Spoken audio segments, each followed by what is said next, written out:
তোমার back support রয়েছে তোমার মা, আর এত কিছু তোমাকে মানে যে মানে সব কিছু সাজিয়ে দেয়, এটার ব্যাপারে তুমি কি বলবে? মা ব্যাক সাপোর্ট রয়েছে বলতে দেখো, সব থেকে বড় সাপোর্ট এটা হুম, আমার মা এই মুহূর্তে বরাবরই আমার মা বাবা দে আর ভেরি সাপোর্টিভ প্যারেন্টস। হুম, আমি পড়াশোনা কলেজ করতে করতেও যখন সিনেমা করেছি তখনও আমার অনেক চাপ গেছে, তখনও আমার মা বাবার আমি প্রচুর সাপোর্ট পেয়েছি।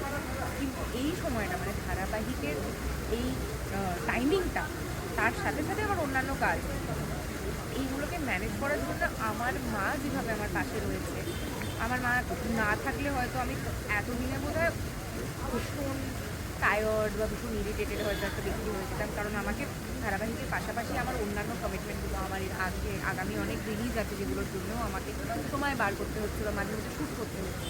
প্রোডাকশন হাউস, চ্যানেল, অন্যান্য টিমের সাপোর্ট ডেফিনেটলি আছে, কিন্তু আমার মা না থাকলে বাড়ি গিয়ে আমি যে সাপোর্টটা পাই, সেই সাপোর্টটা আমি যদি না পেতাম, আমার ঘুম থেকে উঠে কাজে আসার ওই এনার্জিটাই। লাস্ট কোশ্চেন দেখে তুমি একটু আগে বললে যে তোমার অনেক ফিল্ম রিলিজের দিকে আছে, কী কী ফিল্ম আপকামিং আসতে কী কী পারে?